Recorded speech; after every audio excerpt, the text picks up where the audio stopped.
দিয়ে আমাদের কাছে খবর আসছে যে আপনাকে আর ক্ষমা চাওয়ার জায়গাতে নয়, সরাসরি নির্দেশ আপনি পদত্যাগ করুন। যদি আপনি পদত্যাগ না করেন তাহলে আপনাকে বরখাস্ত করা হবে। কি বলবেন? আমাকে রাজ্য সভাপতি সুব্রত বক্সী এইমাত্র ফোন করেছিলেন। রাজ্য সভাপতি সুব্রত বক্সী এইমাত্র ফোন করে তিনি জানালেন যে মন্ত্রিসভা থেকে পদত্যাগ করার জন্য। আচ্ছা, আপনি পদত্যাগ করছেন? আমি পদত্যাগ পত্র লিখে ফেলেছি। কালকে যেহেতু বিধানসভায় মুখ্যমন্ত্রী আসবেন, আজকে রাত্রে আমি ওনার মেলে পাঠিয়ে দেবো, কালকে হাতে একটা পদত্যাগ পত্র দিয়ে দেবো। এই যে পদত্যাগ করতে হচ্ছে, মানে এই পরিপ্রেক্ষিতটা বা এটা নিয়ে কি বলবেন?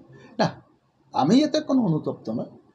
আমি কালকে যেটা ফিশারি ফরেস্টের আধিকারিককে বলেছি, সেই কথাটা উত্তেজনায় বসে বলেছি, তার জন্যে আমি অনুতপ্ত। কিন্তু আমি পদত্যাগ করছি, আমি কোনো অনুতপ্ত না। কারণ আমি মানুষের জন্য লড়াই করতে গিয়ে হয়তো কোথাও ভুল করে ফেলেছি, কিন্তু লড়াই আমার জারি থাকবে।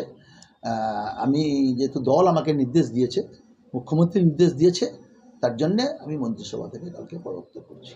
এটা কি একটু বেশি দলীয় পদক্ষেপ বলে মনে করছেন? না, তা জানি না, সেটা দল সিদ্ধান্ত নিয়েছে। দল যখন নিয়েছে নিশ্চিতভাবে তার উপরে তো কথা বলার, এবং আমাদের সর্বোচ্চ নেত্রী মুখ্যমন্ত্রী এবং তিনি অল ইন্ডিয়া তৃণমূল কংগ্রেসের চেয়ারপারসন, তিনিই নির্দেশ দিয়েছেন, তার বাইরে আর কিছু হয়। আমি আমার পদক্ষেপ ওখানে অসহায় মানুষের যাতে ওরা কোনো বঞ্চিত না হয়, তার জন্যেই আমার লড়াই চলবে। আমি মন্ত্রিসভা থেকে পদত্যাগ করলেও আমি ওই এলাকার জনপ্রতিনিধি, এমএলএ থাকবো, আমার কিন্তু লড়াই চলবে ওখানে। ওই অসহায় মানুষদের জন্যে আমার লড়াই চলবেই। গতকাল আপনার সঙ্গে যখন যে কথোপকথনটা ভাইরাল হয়েছে, সেখানে দেখা যাচ্ছে আপনি বলছেন যে বন দপ্তরে বেশ কিছু দুর্নীতি রয়েছে, যেটা আপনি বিধানসভাতে তুলবেন। কি ধরনের দুর্নীতির তথ্য আছে আপনার কাছে? সেটা তো আজকে আপনাদের অনেক চ্যানেল গেছিল, আমি তো যাইনি আজকে। ওখানে স্পটে গিয়েছিল তাজপুরে, অনেক মিডিয়া গিয়েছিল। সেই মিডিয়ার সামনে গ্রামবাসীরা বলেছে যে টাকা নিয়ে বন দপ্তরের লোকেরা টাকা নিয়ে দোকান নাকি বসিয়েছে। এটা গ্রামের মানুষ বলেছে, আমি বলিনি। গ্রামের মানুষরা মিডিয়ার কাছে বলেছে যে এই বন দপ্তরের লোকেরাই কখনো 5,000, কখনো 6,000, কখনো 7,000 টাকা নিয়ে আমাদের দোকান বসিয়েছে।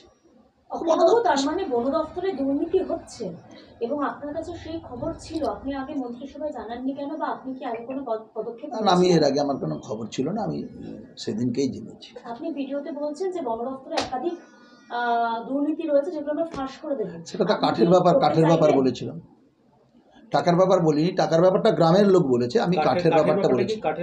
কাঠের অনেক কিছু কাঠ ওরা করে। কাঠের ব্যাপারটা কি? কাঠ অনেক সময় যেগুলো অকেজো কাঠ, শুকনো কাঠ সরকারি ঘরে আসার কথা, তা বিক্রি করে নিয়ম কানুন মেনে, পদ্ধতি মেনে সেগুলো বিক্রি করে যে টাকা পয়সা সরকারের কাছে জমা দেওয়া দরকার, সেক্ষেত্রে অব্যবস্থা আছে।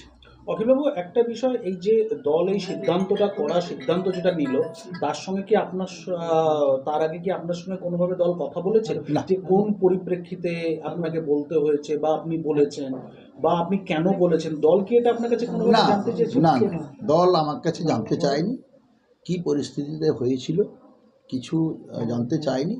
শুধু সুব্রত বক্সী আমাকে বলেছেন গতকাল ঘটনাটা তিনি সারাক্ষণ ধরে টেলিভিশনে দেখেছেন, তিনি নির্দেশ দিয়েছেন পদত্যাগ করে, তাই আমি পদত্যাগ করে দিচ্ছি।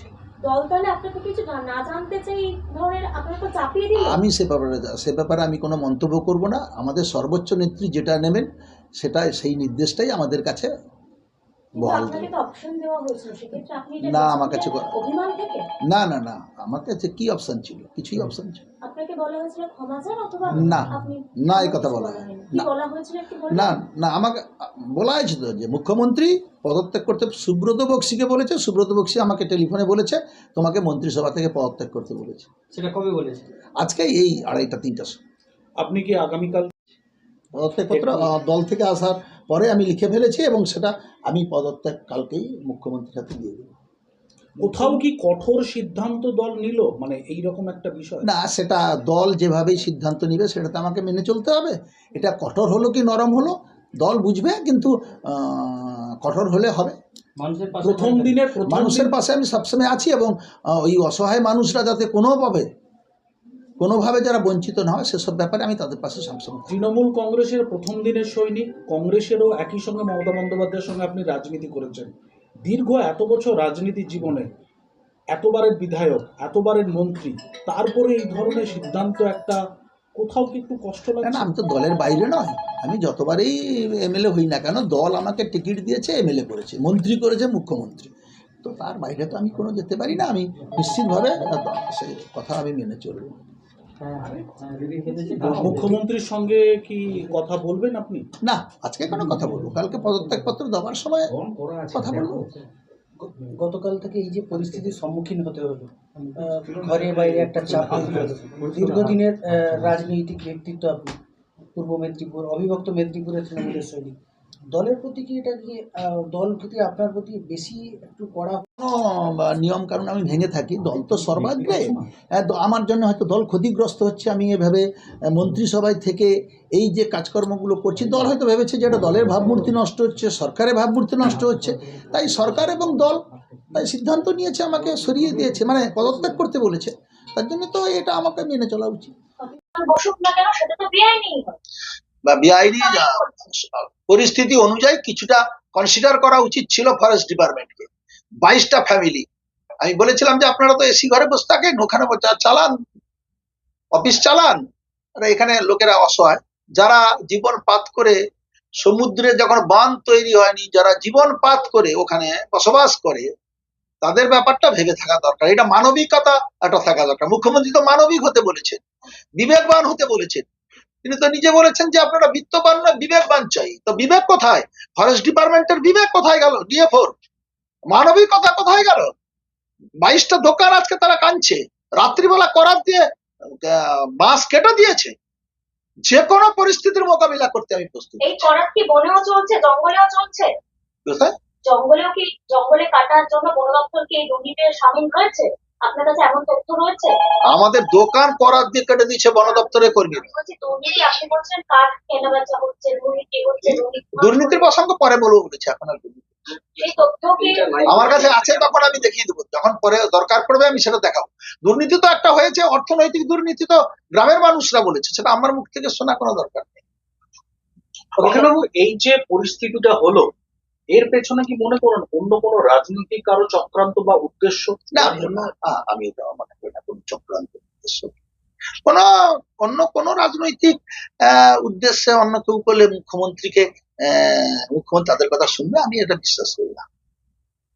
নাম আগে দিয়ে কি মুখ্যমন্ত্রী শিক্ষা দিয়েছেন যে যেসব আরো বিধায়করা রয়েছে বা মন্ত্রীরা রয়েছে তারা যদি কাজকর্ম করে থাকে তারা কি সেটা মুখ্যমন্ত্রী বুঝবে, আমি তাকে শিক্ষা দেবে না দেবে সেটা মুখ্যমন্ত্রী ব্যাপার, সেটা আমি কেন বলি? 21শে জুলাই থেকে মঞ্চে থেকে মুখ্যমন্ত্রী বলেছিলেন যে দলের আরো শৃঙ্খলাবদ্ধ হতে হবে, মহিলাদেরকে সম্মান করতে হবে, যে ক্ষেত্রে এখন দেখা যাচ্ছে গতকালের পরিস্থিতির পরে আপনার এই যে বরখাস্ত হওয়া বা আপনাকে মন্ত্রিসভা থেকে পদত্যাগ করতে পারা, এই বিষয়টাকে নিয়ে মুখ্যমন্ত্রী কি নতুন করে একটা বার্তা দিতে চাইলেন মনে হয়? তাও আপনার মুখ্যমন্ত্রী দীর্ঘদিনের পুরো অবিভক্ত মেদিনীপুরের সৈনিককে দিয়ে। আমি সেটা জানি না, মুখ্যমন্ত্রী হয়তো ব্যথা পেয়েছেন, সরকারি আধিকারিককে আমি কথা বলছি, হয়তো ব্যথা পেয়েছেন, সেইটা সিদ্ধান্ত নিয়েছিল। আপনি আমাদের মাধ্যম দিয়ে দলের কাছে কোনো আবেদন করবেন বা কাউকে কিছু বার্তা দিতে চান? না না, আমি কারো কাছে আবেদনও করবো না। আমাকে যখন নির্দেশ এসেছে আমি নির্দেশ মতোই কাজ করব। আজকে ইমেলে পাঠাচ্ছি পদত্যাগ, কালকে হাতে কপি। ঠিক আছে।